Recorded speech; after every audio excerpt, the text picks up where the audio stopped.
The applause still echoes in my ears as I sit here, 3 hours after everything exploded. Dad had just finished his weekly sermon about Marcus being the family's shining example, the regional sales manager who finally made something of himself. Aunt Patricia clapped the loudest. Uncle Tony nodded with approval, and Cousin Lisa beamed with admiration. Even Grandpa Joe managed a few weak claps from his wheelchair. Then Dad looked straight at me and declared that Marcus was the only one who works hard around here. That's when I calmly said, "Then he won't need the $3,600 I cover for his rent each month." Marcus choked on his drink. The silence that followed was deafening. Marcus's face had turned the color of Mom's cranberry sauce, and he was coughing so hard that Lisa jumped up to pat his back. But it wasn't the drink that was choking him. It was the truth. "What do you mean?" Dad's voice cut through the awkward tension like a knife through butter. His weathered hands gripped the edge of the mahogany dining table, the same table where we'd shared countless family meals, where report cards were discussed and life decisions debated. Marcus finally stopped coughing and wiped his mouth with Mom's good linen napkin. "Dante's exaggerating. Dad, it's just temporary help after a rough patch. You know how it is in sales, some months are better than others." I pulled out my phone and scrolled to my banking app. 14 months, Marcus. 14 months isn't a few weeks. The color drained completely from my brother's face. Aunt Patricia, who had been reaching for the mashed potatoes, froze mid-motion. Uncle Tony's fork clattered against his plate. Mom's hand went to her throat, a gesture she'd made since childhood whenever she was deeply troubled. 14 months? Dad's voice rose an octave. "You've been helping him with rent for over a year?" Marcus scrambled for damage control. "Look, it's complicated. The company restructured my territory, and I had some commission delays. Dante offered to help bridge the gap while things sorted themselves out." "Bridge the gap?" I laughed, but there was no humor in it. "Marcus, I've transferred exactly $3,600 to your landlord every single month since September of last year. That's over $50,000. Grandpa Joe's weathered hands trembled as he set down his water glass. $50,000? Son, that's more than I made in 3 years when I was starting out. Cousin Lisa, barely 19 and home from her freshman year at State University, looked back and forth between Marcus and me like she was watching a tennis match. "But Marcus, you told me last month that you were considering buying a house because your sales numbers were so good." Marcus's eyes darted around the table, seeking an ally, finding none. "I am considering it. These payments to Dante are just. They're just until my next big commission check comes through." I reached into my jacket pocket and pulled out a folded stack of papers. "Would you like to see the bank transfer records, Dad?" Because I brought copies. Mom finally found her voice, though it came out as barely more than a whisper. "Marcus, honey, why didn't you tell us you were struggling financially?"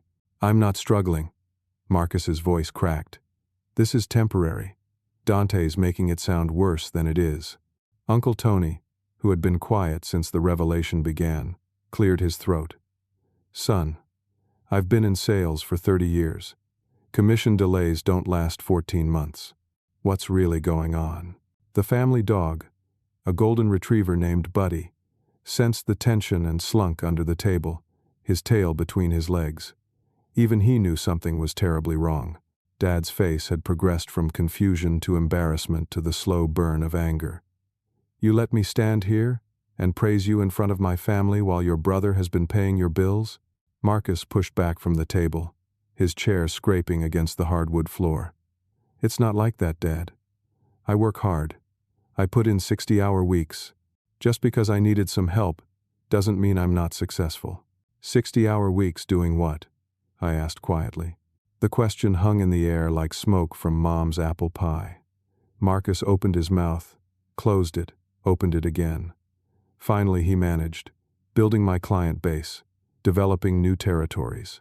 "You wouldn't understand, Dante. You just sit at a computer all day." Aunt Patricia, who had always been the family diplomat, tried to smooth things over. "Well, it's wonderful that you boys help each other out. That's what family does." But Dad wasn't having it. "Patricia, this isn't helping each other out. This is This is. He struggled for words, his face growing redder by the second.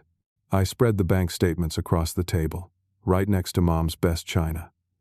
The numbers were stark in black and white. Transfer after transfer, month after month. September 15th, October 15th, November 15th. An unbroken chain of $3,600 payments. Mom's famous pot roast was getting cold, the gravy congealing on plates that no one was touching anymore. The beautiful Sunday dinner she'd spent all morning preparing was forgotten as her family fell apart before her eyes. These transfers, Uncle Tony said, adjusting his reading glasses to peer at the statements. They're not to Marcus. They're to Riverside Luxury Apartments? Because, I said evenly, Marcus's lease is in his name, but the money comes from my account. His credit wouldn't qualify him for that place. Marcus shot to his feet. That's not true. I qualified on my own merits. I looked up at him. This brother I'd been protecting for over a year, and felt something shift inside me. Show them your lease agreement, Marcus. Show them the income verification you provided. For the first time since this whole mess started, Marcus was completely silent. His mouth opened and closed like a fish out of water, but no sound came out.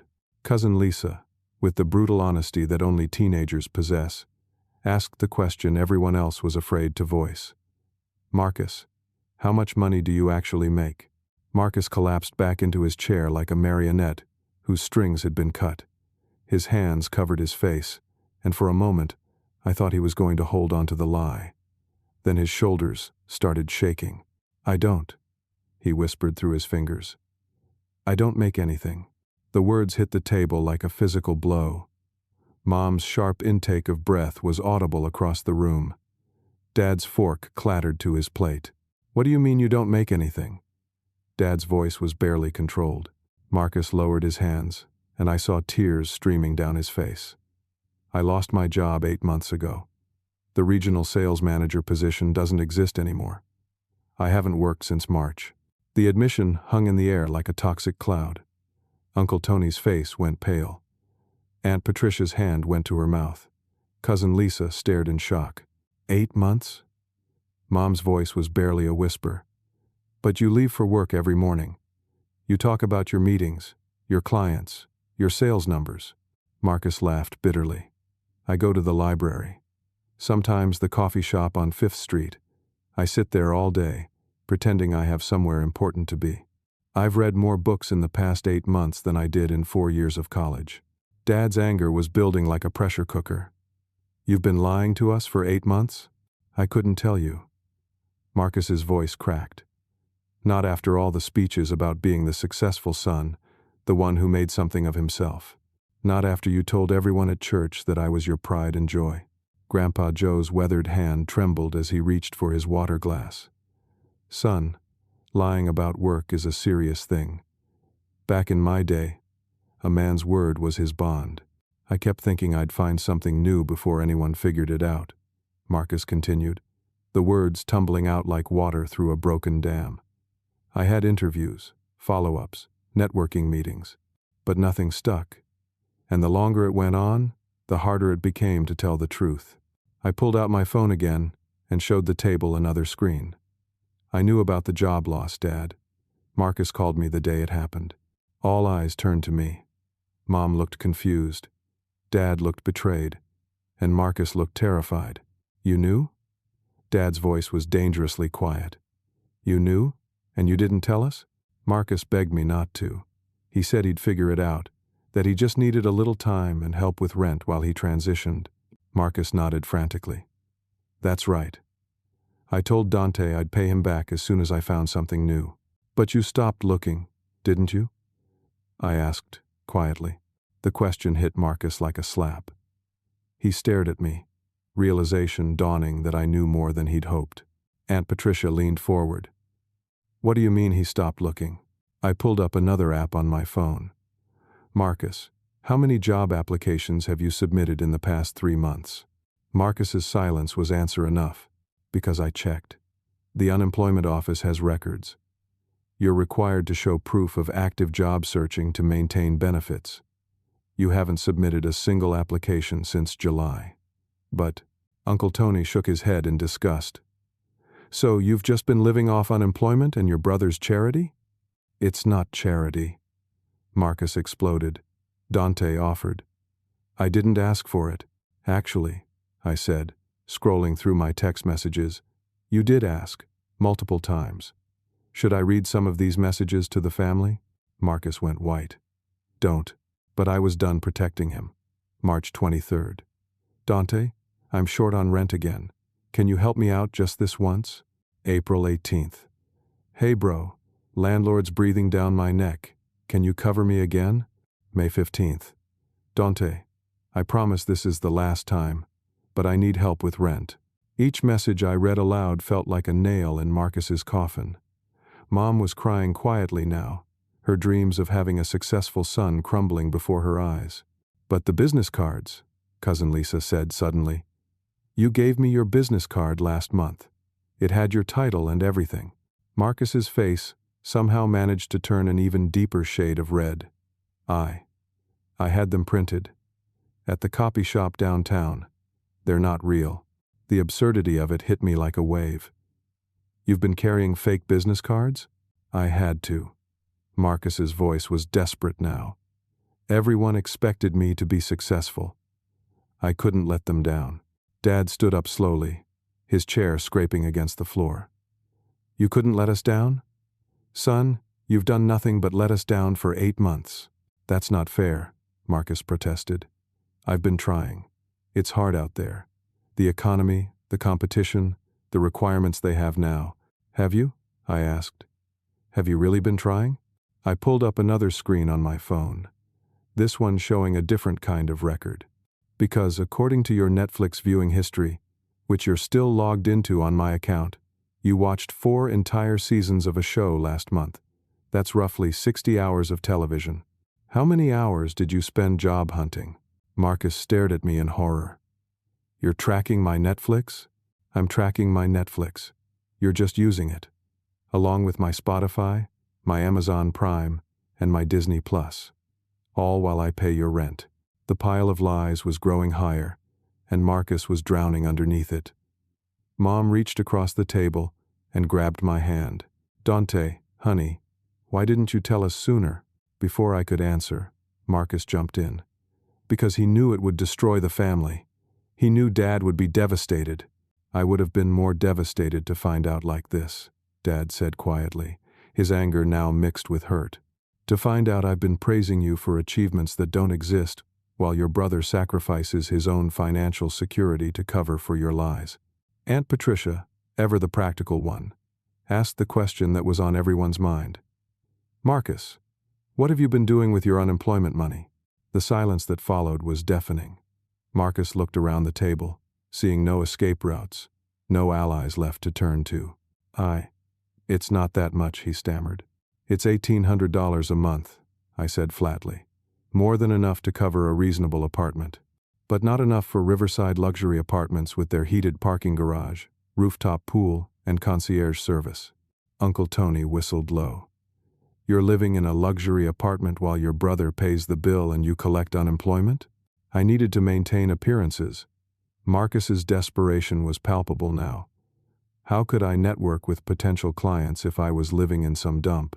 The rationalization was so absurd that even Mom looked shocked. Marcus, if you don't have a job, you don't have clients to network with. I was building relationships for when I did get a job. Grandpa Joe, who had been quiet through most of the revelations, finally spoke up.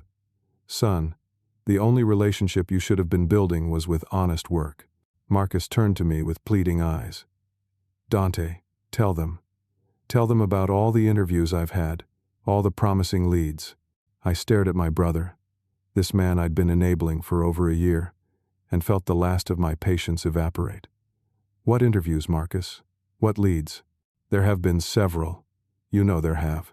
Name one. Give me one company name, one interviewer, one specific detail about a real job opportunity you've pursued in the past 4 months. Marcus opened his mouth, closed it, opened it again. Nothing came out. The silence stretched until Mom broke it, with a voice barely above a whisper. "Oh, Marcus, what have you done?" That's when my brother completely broke down. But his breakdown revealed something even worse than unemployment and lies. As he sobbed into his hands, he mumbled something that made my blood run cold. "I'm sorry about the credit cards too, Dad. I'm so sorry." Dad's face went from red to white so fast I thought he might collapse. "What credit cards?" Marcus looked up from his hands, tears streaming down his face, and I could see the exact moment he realized he'd just confessed to something we didn't know about yet. I didn't mean to say that. "What credit cards, Marcus?"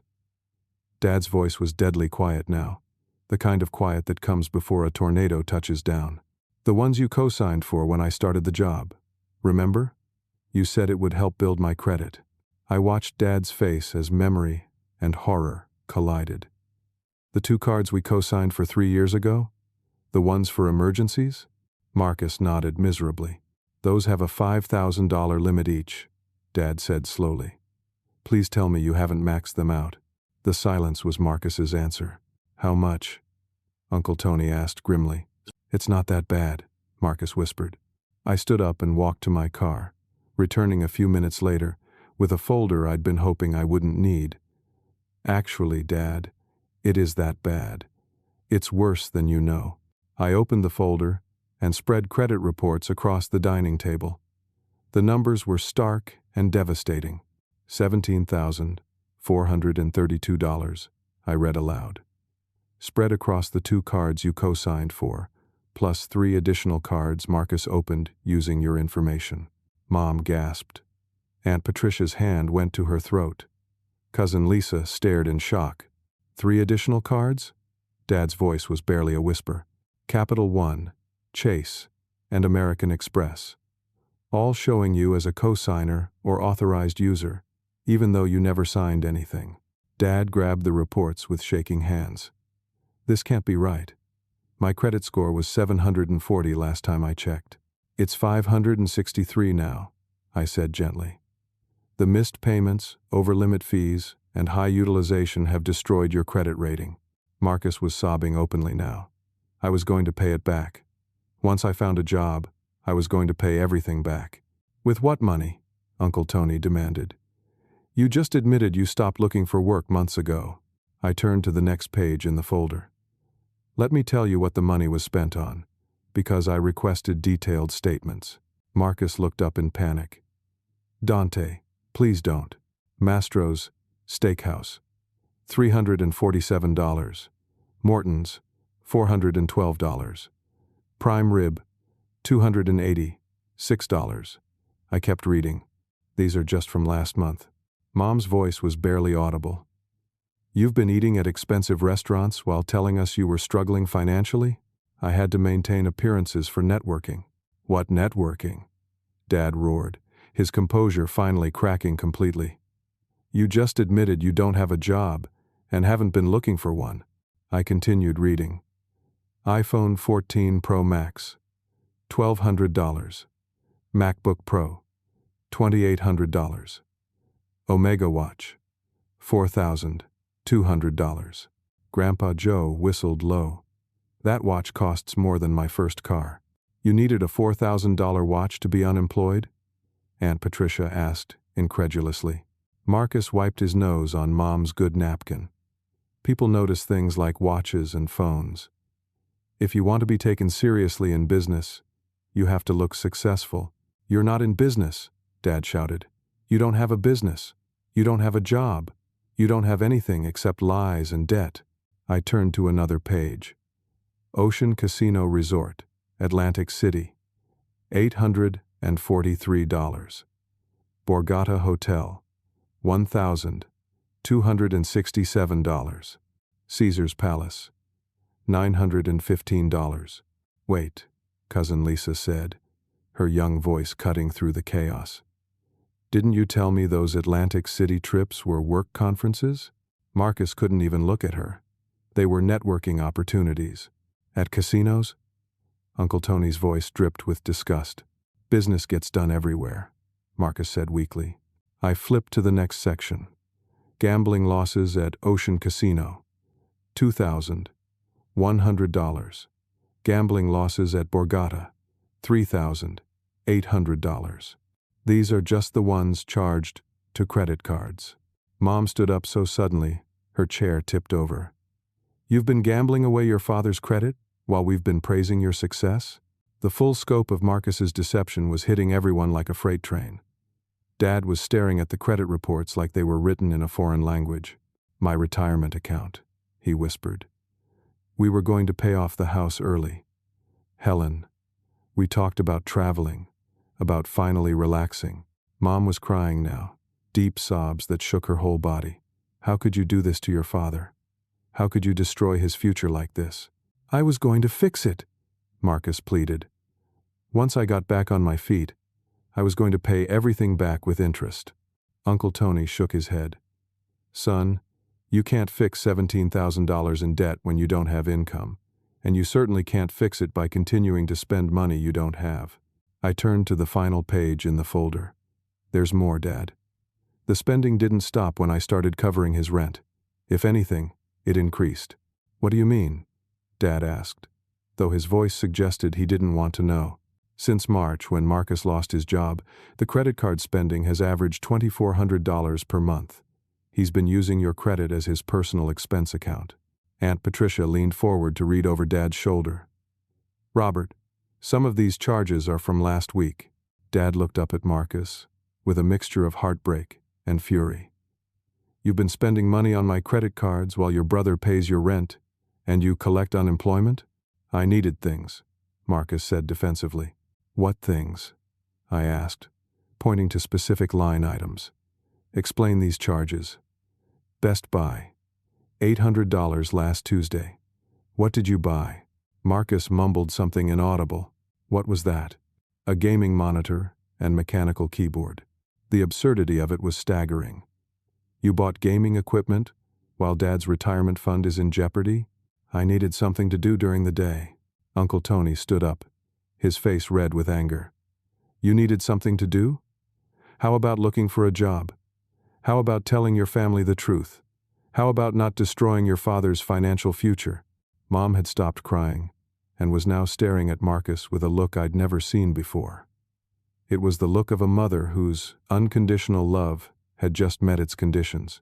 Marcus, she said quietly, your father is 68 years old. We have maybe 7 years left before he has to retire. His back is already giving him trouble. His knees hurt every morning, and now his blood pressure is through the roof because of this stress. She paused, gathering her composure. How are you planning to pay back $17,000 when you can't even pay $600 for a decent apartment? Marcus looked around the table desperately, seeking any sign of sympathy or support. He found none. That's when I delivered the final blow. There's something else, Dad. Something I discovered last week that made me realize I had to tell the truth today. Marcus's face went white. Dante. No. Please. What now? Dad asked wearily. I reached into my jacket and pulled out a small digital recorder. I've been recording our conversations for the past 2 months, Marcus. Every lie, every story, every promise to pay me back. I have hours of recordings. The blood drained from Marcus's face completely. And some of what's on these recordings isn't just lying to family. Some of it is fraud. I placed the digital recorder on the table, like a lawyer presenting evidence in court. The small device seemed to command everyone's attention, as if it contained the power to completely destroy what was left of our family. Dante. Marcus's voice was barely a whisper. You can't be serious. I started recording after you told me 3 different versions of the same story in 1 week. I needed to keep track of the lies. I opened a manila folder and pulled out a thick stack of printed transcripts. These are word-for-word conversations we've had over the past 8 weeks. Dad reached for the papers with shaking hands. What kind of conversations? The kind where Marcus explains how he's been deceiving everyone, including people outside this family. I turned to the first page. August 15th, Marcus called me asking for extra money to help with Dad's medical bills. Do you remember that conversation, Marcus? Marcus shook his head frantically. I never said that. Quote, Dad's having some health issues and Mom's stressed about the medical bills. I told them I'd help out, But I need you to front me the money." End quote. Mom looked up sharply. "What medical bills?" "Your father hasn't been to the doctor except for his annual physical. That's because there were no medical bills," I continued. "Marcus needed the money for a weekend trip to Vegas that he later told Dad was a work conference." I flipped to another page. August 22nd. Marcus called Aunt Patricia. Aunt Patricia looked confused. "What about?" "He told you that Dad was having financial troubles and asked to borrow $3,000 to help with the mortgage payment." The color drained from Aunt Patricia's face. "But Robert, you told me the house was paid off." "It is paid off," Dad said grimly. "We finished paying the mortgage 2 years ago." Marcus tried to speak, but I continued reading. Quote from Marcus: "I don't want to worry Mom and Dad, but they're struggling to make ends meet. I'm trying to help them quietly, but I need a loan to cover this month's payment." End quote. Aunt Patricia stood up so fast her chair nearly tipped over. "Marcus, I gave you that money. I withdrew it from my savings account. I was going to pay you back," Marcus said weakly. "With what money?" Uncle Tony demanded. "You just admitted you've been unemployed for 8 months. I turned to another page. "It gets worse, Patricia. Marcus also called your daughter Sarah at college." "He called Sarah?" Aunt Patricia's voice was sharp, with protective anger.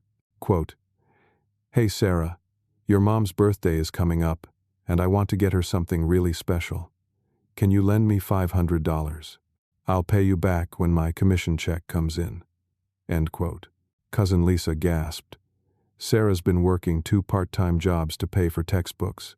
She can't afford to lend anyone $500. "She couldn't," I agreed.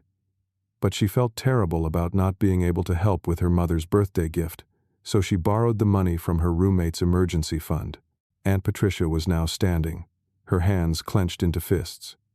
"Marcus, you manipulated my daughter into borrowing money from her friend?" "I intended to pay it back." "When?" I asked. "Because according to these transcripts, you've been making promises to pay people back for 14 months, and you haven't made a single payment to anyone." I pulled out another folder, this one filled with bank statements and printed emails. "This is documentation of every person Marcus has borrowed money from in the past year." Dad took the folder with trembling hands. "How many people?" 12. Family members, family friends, former co-workers, and even his old college roommate. I began reading from a list. Aunt Patricia, 3,000. Cousin Sarah, 500. Uncle Tony's neighbor Jim, 800. Mom's friend Carol from church, 1,000. 200. Mom's hands went to her mouth. "Carol lent you money? She's on a fixed income." Marcus told Carol that he was starting a charity foundation and needed startup capital. He promised her a tax deduction and a return on investment. The scope of Marcus's deception was staggering. Each revelation hit the family like a physical blow. "There's more," I said, pulling out a different set of papers. "Marcus has been using your identity, Dad." Dad looked up sharply. "What do you mean?" 3 additional credit card applications in the past 4 months, all using your social security number and income information, but with Marcus's address. I spread the applications across the table. "These show your income as $85,000 annually. Dad, you made $43,000 last year." Uncle Tony leaned over to examine the papers. "This is identity theft, Marcus. This is a federal crime." "I was desperate," Marcus pleaded. "I needed to maintain my credit while I got back on my feet." "Your credit?" Dad's voice was incredulous. "Son, you don't have any credit left to maintain." I pulled up an app on my phone. Marcus's actual credit score is currently 412. The only reason he can get any credit at all is because he's been using Dad's information. Cousin Lisa, who had been quietly absorbing everything, finally spoke up. "Marcus, what about Grandpa Joe? Please tell me you didn't take advantage of Grandpa Joe." The silence that followed was deafening. "Marcus," Grandpa Joe's voice was soft but firm. "What did you do?" I answered for him. Marcus told Grandpa Joe that he was being evicted and needed emergency rent money. Grandpa Joe withdrew $4,000 from his savings account. Grandpa Joe's face crumpled. That was money I'd been saving for a new mobility scooter. My old one barely works anymore. The cruelty of it hit everyone like a sledgehammer. Taking advantage of an elderly family member's kindness was beyond the pale. But the worst part, I continued, is what Marcus told Grandpa Joe when he asked for the money. What did he say? Mom asked, though her voice suggested she didn't want to know. He said Dad had cancer and needed money for treatment, but was too proud to ask for help. The gasp that went around the table was audible. Dad stood up so fast his chair fell over. You told my father I had cancer? Marcus was crying again, but this time no one moved to comfort him. I panicked. I needed the money, and I knew he'd give it to me if he thought it was for you. He called me every day for 2 weeks, Dad said, his voice shaking with rage, asking how I was feeling, if I needed anything, if the treatments were working. I thought he was just being unusually caring. Grandpa Joe's weathered hands were trembling as he reached for his water glass. You let me worry about my son dying while you spent my scooter money on gambling? I looked down at my notes. Actually, Grandpa, that money went to pay for a weekend at a spa resort in the Pocono Mountains. Marcus posted pictures on social media, but told everyone he was visiting a sick friend. The lies were so numerous and complex that I was losing track myself. But I wasn't done yet.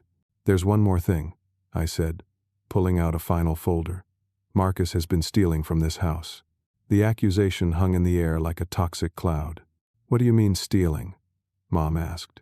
Items have been disappearing from the house over the past 6 months. Small things that wouldn't be missed immediately.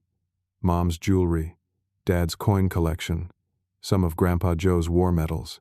Mom's hand went to her throat, where her grandmother's necklace used to rest. My pearl necklace. I thought I'd misplaced it. Marcus pawned it 3 months ago for $240. Dad was now pacing the room like a caged animal. My father's silver dollars? The ones from his collection? Gone. Along with the pocket watch Grandpa Joe gave you for your wedding. Grandpa Joe's voice was barely a whisper. That watch belonged to my father. It was over 100 years old. I know, I said gently. I tried to buy it back, but the pawn shop had already sold it. The room fell silent except for the sound of Mom's quiet sobbing. The magnitude of Marcus's betrayal was beyond anything any of us had imagined. That's when Dad clutched his chest and sat down heavily. Dad! I shouted, as his face went gray, and he slumped forward in his chair. Mom screamed and rushed to his side. Uncle Tony grabbed his wrist to check his pulse while Aunt Patricia called 911 on her cell phone. Chest pains, Dad gasped, sweat beading on his forehead. Can't breathe properly. Marcus stood frozen in the corner, watching his father suffer the consequences of his lies in real time. The ambulance is on the way, Aunt Patricia said, staying on the line with the dispatcher. I knelt beside Dad's chair and loosened his collar. Just breathe, Dad. Slow, deep breaths. Cousin Lisa ran to get a cool washcloth, while Grandpa Joe wheeled his chair closer, his own face pale with worry. This is my fault, Marcus whispered. This is all my fault. Not now, Marcus, Mom snapped with a sharpness I'd never heard from her before. Just be quiet. The paramedics arrived within minutes, their professional calm a stark contrast to our family's panic.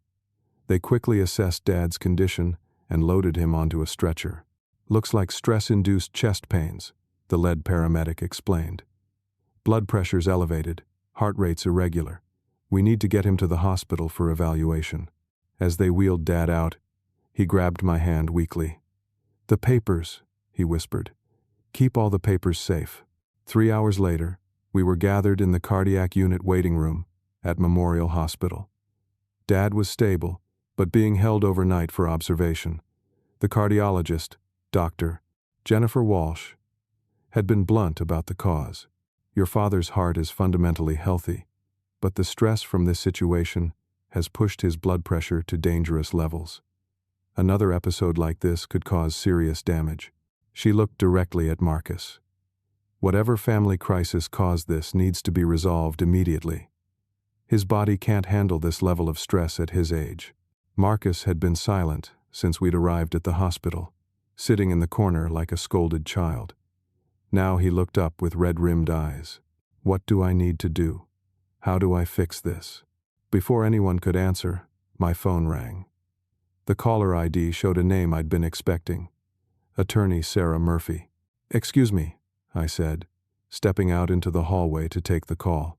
"Dante, I've reviewed all the documentation you sent over. We need to talk immediately." Sarah Murphy was a friend from college who specialized in financial fraud and elder abuse cases. I'd contacted her the week before, when I'd first discovered the scope of Marcus's deception. "How bad is it legally?" I asked. "It's bad. Identity theft, credit fraud, elder financial abuse, and potentially wire fraud if he used electronic transfers for any of the deceptions. We're looking at multiple felony charges." My stomach dropped. "Felonies?" "The credit card applications using your father's information alone carry a potential sentence of up to 20 years. Add in the elder abuse charges for what he did to your grandfather, and Marcus is looking at serious prison time." I walked back into the waiting room where my family was still processing the day's revelations. Marcus looked up hopefully when he saw me return. "Was that about Dad's condition?" "No," I said quietly. "It was about yours." I sat down and looked around the room at my devastated family. "I called an attorney last week, after I discovered the full extent of what Marcus has been doing." Mom looked up sharply. "An attorney?" "Sarah Murphy. She specializes in financial fraud cases." The words hit Marcus like a physical blow. "You're pressing charges against me?" "I haven't decided yet. But Sarah says the evidence is overwhelming for multiple felony counts." Uncle Tony leaned forward. "What kind of felonies?" "Identity theft for using Dad's information on credit applications. Elder financial abuse for taking advantage of Grandpa Joe. Credit fraud for the fake income statements. Wire fraud for the electronic transfers of stolen money." Each charge I listed made Marcus sink deeper into his chair. Aunt Patricia's voice was cold. "Good. He deserves to face consequences for what he's done." "Patricia," Mom said weakly, "he's still my son, and Robert is still your husband." Aunt Patricia shot back. "The husband who's lying in a cardiac unit because of your other son's lies." The harsh truth of it silenced Mom's protests. Grandpa Joe wheeled his chair closer to Marcus. "Son, I need to ask you something, and I want an honest answer." Marcus nodded reluctantly. "Was any of it real? Any of the concern for your father, any of the family loyalty, any of the love? Or was it all just a way to get money?" The question hung in the air like a challenge. Marcus opened his mouth several times, but couldn't seem to form words. I do love this family. I never meant for any of this to happen. But you kept making it happen," Cousin Lisa said with the brutal honesty of youth. "Every day for 14 months, you made the choice to lie, to steal, to hurt people who love you." I pulled out my phone and showed Marcus a text message. "This is from the police department. They want to interview you about the stolen items from the house." Marcus read the message and went white. "You reported me to the police?" "I reported the thefts. I haven't told them who did it yet." "Yet?" I looked at this man who had once been my little brother, who I'd taught to ride a bike and helped with homework, and felt a profound sadness. "Marcus, you had dozens of opportunities to tell the truth, to ask for real help, to stop digging the hole deeper. Instead, you chose to exploit every person who loves you." Tears were streaming down his face again. "I can still fix this. I can get a job, pay everyone back, make this right." "How?" Uncle Tony asked bluntly. "You're $17,000 in debt on credit cards alone. Add in the money you've borrowed from family members, and you're over $30,000 in the hole. Plus whatever you've spent of the money I've been giving you for rent." I pulled up my banking app. "Actually, it's $53,460. That's the total of everything I can document." The number hung in the air like a death sentence. "Even if you got a decent job tomorrow," I continued, "paying back that amount would take years. And that's assuming you completely changed your lifestyle and spending habits." Mom was crying again, but quietly now, the tears of a mother watching her son's life collapse. That's when my phone rang again. This time, it was the hospital's main number. Mr. Williams? This is Nurse Rodriguez from the cardiac unit. Your father is asking to see the whole family. He says he has something important to tell everyone. We gathered around Dad's hospital bed 20 minutes later. He looked older than his 68 years, the stress and shock having aged him overnight. I've been lying here thinking about everything that happened today, he said weakly, and I've made a decision. He looked directly at Marcus. Son, I love you. I will always love you. But love without consequences isn't love at all. It's enabling. Marcus started to speak, but Dad held up a weak hand. I'm pressing charges. For the identity theft, the credit fraud, all of it. Mom gasped. Robert, he's our son, which is exactly why I have to do this, Helen. Because if I don't, he'll never learn that actions have consequences. And next time, it might not be family he deceives.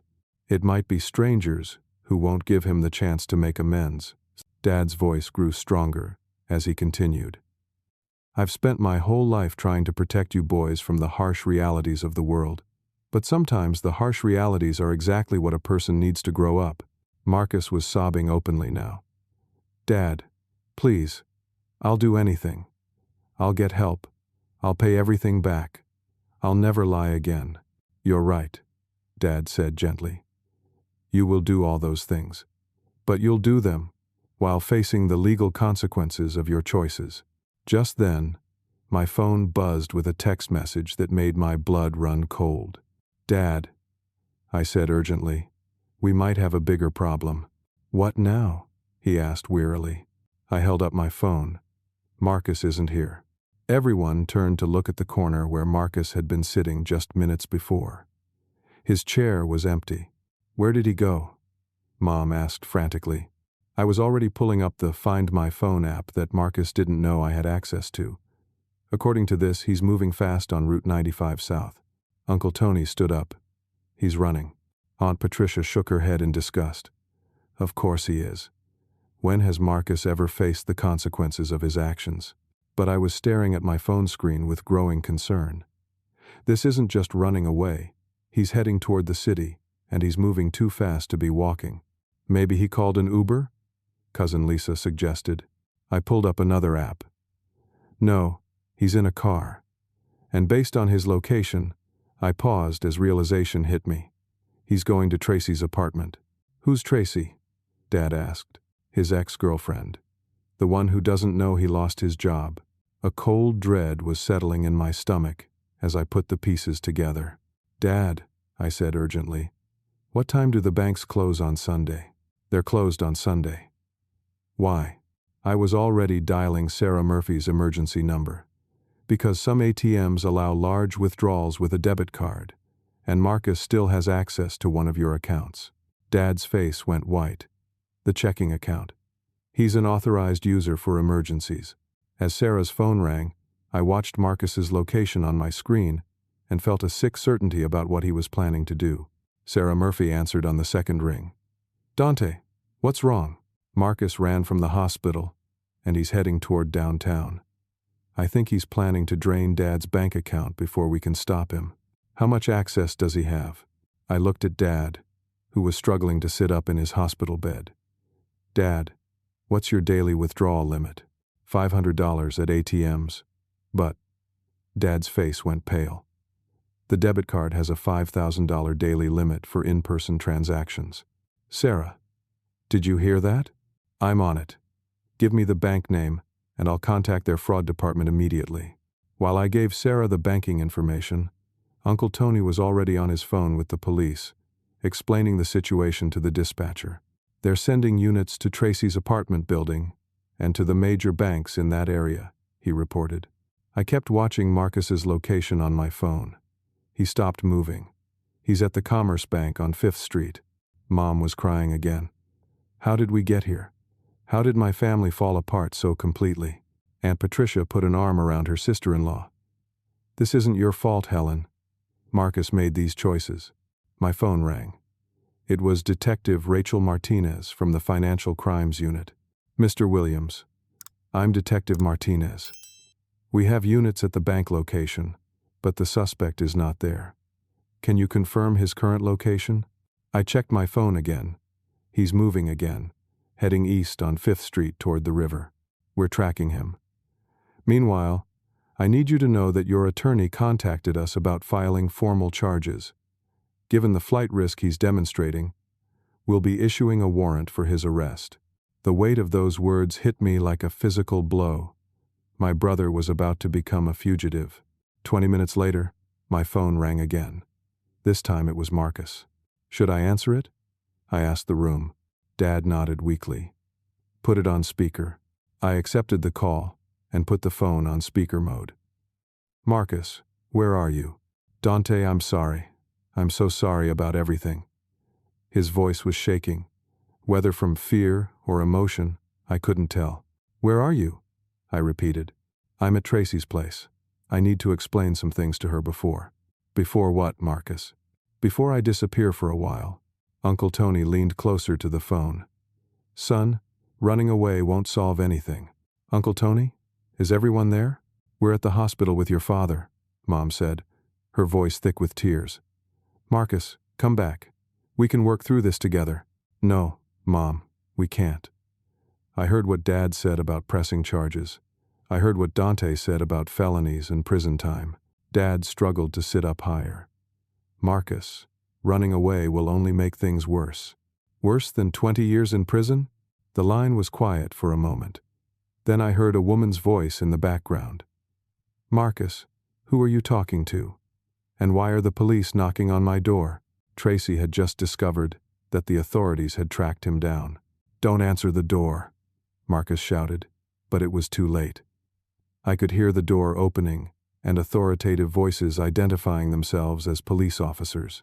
Marcus Williams, you need to come with us, a male voice said clearly through the phone. I'm not going anywhere, Marcus shouted. Tracy, tell them I'm not here. Marcus. Tracy's voice was confused and frightened. Why are the police looking for you? What's going on? I heard Detective Martinez's voice through the phone. Mr. Williams, you're wanted for questioning regarding financial fraud and identity theft. You can come voluntarily, or we can arrest you here. I didn't steal anything, Marcus protested. It's all a misunderstanding. That's when Tracy's voice cut through the chaos with crystal clarity. Marcus, is this about the job? Because I know you've been lying about that for months. The silence that followed was deafening. You knew? Marcus's voice was barely a whisper. I've known since April. You leave my apartment every morning at 8, but you're back by 9:30. No one commutes to work for 30 minutes and then comes home. More silence. I followed you one day. I watched you sit in the coffee shop for 6 hours reading magazines and playing games on your phone. Through the phone, we could hear Marcus starting to break down completely. Then why didn't you say anything? He asked. Because I kept thinking you'd figure it out and tell me the truth eventually. But you never did. You just kept lying, every single day. Detective Martinez's voice came through clearly. Mr. Williams, we need to continue this conversation at the station. Your family is waiting to hear from you. There was a long pause. Then Marcus's voice, defeated and hollow. Dante, are you still there? I'm here. I need you to know something. About the money you've been giving me for rent. My stomach dropped. What about it? I haven't been paying rent for 3 months. The words hit like a physical blow. What do you mean? I got evicted in September. I've been staying with Tracy, but I kept taking your money anyway. Tracy's voice cut in, shocked. You've been taking money from your family while staying here for free? I was going to pay everyone back. With what money, Marcus? Detective Martinez asked. You're unemployed, you have no assets, and according to these financial records, you're deep in debt. Through the phone, we could hear Marcus sobbing. I don't know. I don't know how I was going to pay anyone back. I just kept thinking something would work out. Dad's voice was barely audible. Marcus, did you take money from the checking account today? I tried to. I went to 3 different banks, but they all said the account was frozen. Sarah Murphy's voice came through my other phone, which I had on hold. The fraud alert worked. No money was withdrawn. I switched back to the call with Marcus. Marcus, The police are there. Tracy knows the truth.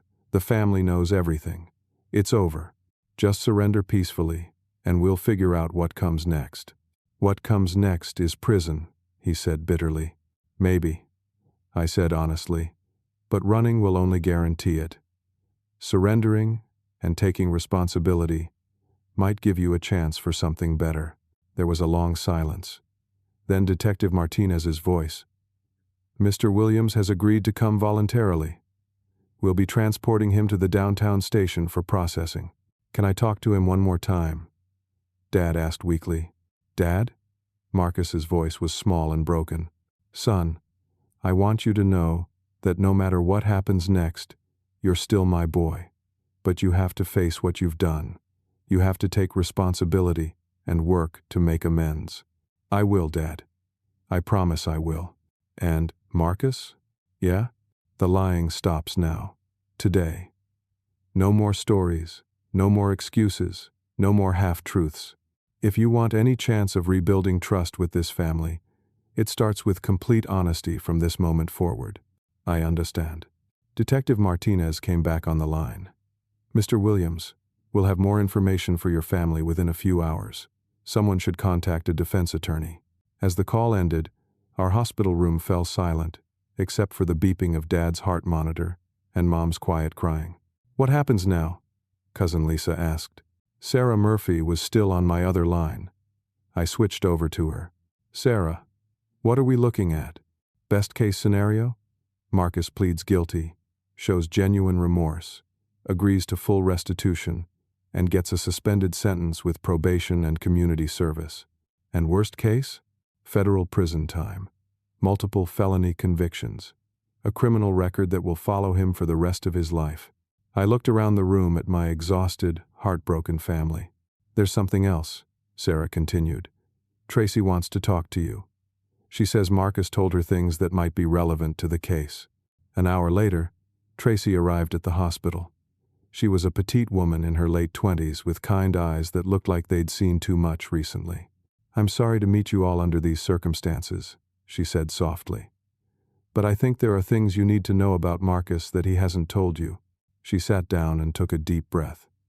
Marcus has been staying with me since August, but not just because he was evicted. He's been having episodes. What kind of episodes? Mom asked. Anxiety attacks. Depression. Sometimes he wouldn't get out of bed for days.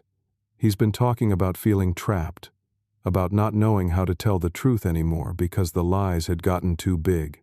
Dad leaned forward. Has he talked about getting help? I tried to get him to see a counselor. I even offered to go with him. But he kept saying he could handle it on his own, that he just needed to figure out how to fix everything first. Tracy reached into her purse and pulled out a notebook. He's been keeping a journal. I found it yesterday. I think you should read it. She handed the notebook to me. The pages were filled with Marcus's handwriting, documenting his mental state over the past several months. As I read the first few entries aloud, a different picture of my brother began to emerge. Not just a liar and a thief, but a deeply troubled young man who had dug himself into a hole so deep that he couldn't see any way out except to keep digging. But understanding the why didn't change the what. It didn't undo the damage to Dad's credit, the money stolen from family members, or the trust that had been shattered.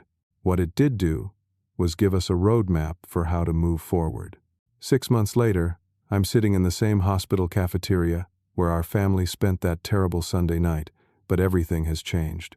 Dad is across from me, looking healthier than he has in years, reading a letter that arrived in the morning mail.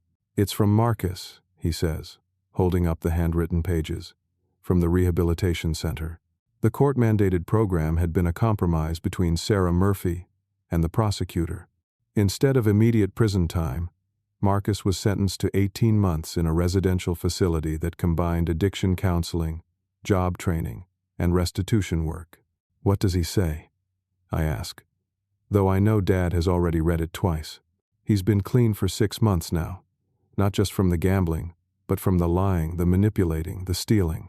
He's working construction 40 hours a week and sending every penny he earns toward restitution. Dad folds the letter carefully. He says he wants to see us, but only if we're ready. Only if we think it won't set back his progress, or ours. Our family's healing had been just as important as Marcus's. Mom had started attending a support group for families dealing with financial abuse. Dad had enrolled in financial literacy classes to understand how to protect himself from future fraud. Even Grandpa Joe had gotten involved, speaking to senior groups about recognizing and avoiding elder financial abuse. "Are you ready to see him?" I ask. Dad considers the question carefully. "I think so, but not the old way. Not the way where we pretend everything's fine and enable him to avoid consequences." Through the cafeteria window, I can see Mom walking across the parking lot. She's coming from her job at the community center, where she'd started working part-time, helping other families navigate financial crises. What had started as her own therapy had become a calling. "She looks good," Dad observes. "Stronger." He's right. The trauma of that Sunday dinner had forced all of us to examine our own roles in enabling Marcus's behavior. Mom had been the hardest on herself, convinced that her unconditional love had somehow caused his problems. Unconditional love doesn't mean no boundaries, her counselor had explained during one of the family sessions. It means the love continues, even when you enforce consequences. Mom joins us at the table, still wearing her volunteer ID badge. "How was physical therapy?" she asks Dad. "Good. Dr. Walsh says my blood pressure is the best it's been in years." The stress-related health issues had resolved once the uncertainty was removed. Knowing the full scope of the problem and having a plan to address it had been more healing than any medication. "I have news," Mom says, pulling out her own letter. Patricia called. Sarah got the scholarship. Cousin Lisa had been inspired by our family's experience to study financial counseling. Her essay about watching financial abuse destroy a family had earned her a full scholarship to the State University's social work program. "That's wonderful," Dad says. "And Tony?" He got the promotion. Regional manager for the whole Southeast Territory. Uncle Tony had used Marcus's downfall as motivation to excel in his own career. "I want to be the successful example Marcus thought he was pretending to be," he'd told us. My phone buzzes with a text message from Dr. Rodriguez at the mental health clinic where I'd started volunteering. "Support group meeting tonight. New family just discovered their son has been stealing from them. Could use someone who understands." I'd found my own way to help others through what we'd experienced. Every Tuesday night, I facilitated a support group for families dealing with financial betrayal by loved ones. The stories were always different in details but similar in pain. "Speaking of help," Dad says, "I got a call from Jim Patterson yesterday." Jim was a friend from Dad's church, whose nephew had been caught embezzling from his employer. He wanted advice on how to support the family, while still holding the nephew accountable. Dad had become an unofficial counselor for other parents facing similar situations. His approach was always the same: love the person, condemn the actions, enforce consequences, and work toward healing. "Did you tell him about the restitution plan?" I ask. I did. $53,460, paid back at $800 per month for the next 6 years. The number that had once seemed insurmountable now felt manageable, broken down into concrete monthly payments. Marcus would have a payment plan that extended well into his 30s, but it was achievable if he stayed committed to the program. "Any word from the others?" Mom asks. She means the extended family members who had been Marcus's victims. Aunt Patricia had been the first to forgive, understanding that holding grudges would only continue the cycle of pain. Grandpa Joe had been the most pragmatic, simply grateful to have the truth instead of worrying about Dad's fake cancer diagnosis. Carol got her money back last week, I report. The restitution program is actually working. The court-supervised repayment plan had surprised everyone with its effectiveness. Marcus wasn't just paying back money. He was learning the value of honest work and the satisfaction of meeting obligations. "I'm proud of you, son," Dad says quietly. "For what?" "For having the courage to stop enabling him. For forcing the truth into the open, even when it was painful." The decision to confront Marcus publicly that Sunday had felt cruel at the time. But Dr. Martinez, The family therapist we'd started seeing had explained it differently. Sometimes the kindest thing you can do for someone is to stop allowing them to live in a fantasy, she'd said. Reality might be painful, but it's the only place where genuine healing can begin. My phone rings. It's Sarah Murphy. Good news, she says when I answer. The prosecutor agreed to reduce Marcus's charges to misdemeanors if he completes the full 18-month program and maintains his restitution payments. The relief I feel is immediate and profound. A misdemeanor record would allow Marcus to rebuild his life in ways that multiple felonies would have made impossible. There's something else, Sarah continues. Marcus wants to make a public apology. He's asked if he can write letters to local newspapers, warning other families about the signs of financial deception. Dad nods when I relay the message. That sounds like the Marcus I remember, the one who wanted to help people. As we leave the hospital cafeteria, I think about how dramatically our family dinner conversations have changed. No more pretense, no more performance, no more walking on eggshells around uncomfortable truths. Our new Sunday dinners are smaller but more genuine. Conversations focus on real achievements and actual challenges. When someone struggles, we offer practical help instead of empty praise. When someone succeeds, we celebrate authentic accomplishments. 3 weeks later, I'm driving to the rehabilitation center for our first visit with Marcus in 6 months.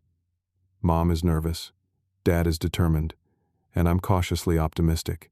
The facility looks more like a college campus than a prison. Marcus meets us in the visitors center, and the change in him is dramatic. He's lost weight, gained muscle from construction work, and carries himself differently. There's something in his eyes that I hadn't seen in years. Honesty. I've been rehearsing this conversation for months, he says after we sit down. But now that you're here, I just want to say one thing. Thank you. Thank you? Mom asks, confused. For loving me enough to let me face consequences. For not bailing me out or making excuses for me. For forcing me to grow up. He looks directly at each of us. I know I destroyed trust that might never be fully rebuilt. I know I caused financial and emotional damage that will take years to repair. But I also know that the person who did those things isn't who I want to be anymore. Dad reaches across the table and takes Marcus's hand. Son, the person you want to be is exactly who we've been waiting to meet. The conversation that follows isn't perfect. There are still moments of tension, questions that don't have easy answers, and emotions that run too deep for simple resolution. But it's real in a way our family conversations hadn't been real in years. As we prepare to leave, Marcus hands me a folder. These are my plans for after I complete the program. Job applications, apartment listings within my budget, a detailed repayment schedule for the remaining debt. I flip through the papers and see something I hadn't expected. Realistic goals based on honest self-assessment. No grand schemes or unrealistic projections. Just the humble beginnings of a sustainable life. There's one more thing, Marcus says. I've been thinking about Grandpa Joe's mobility scooter, the one he couldn't buy because he lent me the money. What about it? I want my first project after I get out to be earning enough money to buy him a new one. Not as repayment, because that's separate, but as an apology. As a way of showing that I understand what my choices cost him. On the drive home, we're all quiet, processing what we'd experienced. Finally, Dad breaks the silence. I think he's going to make it. What makes you say that? Mom asks. The specificity of his plans. The fact that he didn't ask us for anything. The way he took responsibility, without making excuses. I think about the journey our family has been on, from that terrible Sunday dinner to this tentative new beginning. We'd learned that love without boundaries isn't love at all. We'd discovered that sometimes the most compassionate thing you can do is allow someone to experience the consequences of their choices. Most importantly, we'd learned that healing is possible, but it requires honesty, accountability, and time. As I write this story, Marcus has been out of the rehabilitation program for 3 months. He's working as a supervisor at a construction company, living in a modest apartment, and hasn't missed a single restitution payment. He comes to Sunday dinner twice a month, always bringing documentation of his financial progress to share with the family. The trust isn't fully rebuilt yet, and maybe it never will be completely. But we're building something new and stronger in its place. A relationship based on truth rather than performance, substance rather than appearance, and genuine accountability rather than empty promises. Our family learned that sometimes the most devastating betrayals can become the foundation for the most authentic relationships, if everyone involved is willing to do the difficult work of healing. The Sunday dinners continue, but now when Dad talks about his sons, he speaks with pride about Marcus's genuine progress rather than invented achievements, and with gratitude for the courage it took to expose difficult truths rather than maintain comfortable lies. If you're facing something similar in your own family, remember that confronting betrayal doesn't mean giving up on love. Sometimes it means loving someone enough to stop enabling their destructive behavior. The path through financial deception and family betrayal is painful, but it can lead to stronger, more honest relationships on the other side. What would you do if you discovered a family member had been systematically deceiving you about their life while taking advantage of your support? How do you balance love and accountability when someone you care about has broken your trust? Share your thoughts in the comments below. And if this story resonated with you, please give it a like and subscribe for more real-life stories about family, forgiveness, and finding your way through difficult situations. Don't forget to share this with anyone who might be facing similar challenges, because sometimes knowing you're not alone in these experiences can make all the difference in the world.